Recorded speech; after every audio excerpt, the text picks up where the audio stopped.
నమస్కారం. RTI 9 news కి స్వాగతం.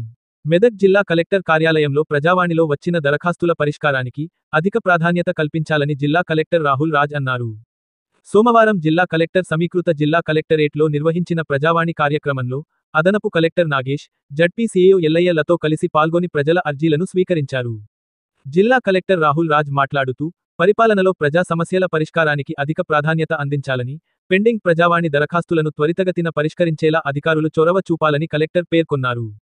ప్రజావాణికి వచ్చి మనకు దరఖాస్తు ఇచ్చిన ప్రతి దరఖాస్తుదారుడికి జవాబుదారీతనంతో పని చేయాలని, సమస్యను పరిష్కరించేందుకు కృషి చేయాలని, అధికారులు నాణ్యతతో కూడిన పని చేయాలని కలెక్టర్ పేర్కొన్నారు.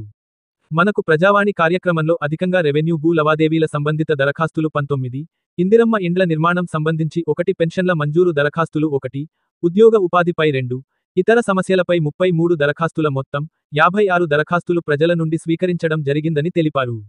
వాటిని పరిష్కరించేందుకు సంబంధిత అధికారులు ప్రత్యేక ప్రణాళిక రూపొందించాలని కలెక్టర్ సూచించారు. ఈ ప్రజావాణి కార్యక్రమంలో వివిధ శాఖల జిల్లా అధికారులు తదితరులు పాల్గొన్నారు.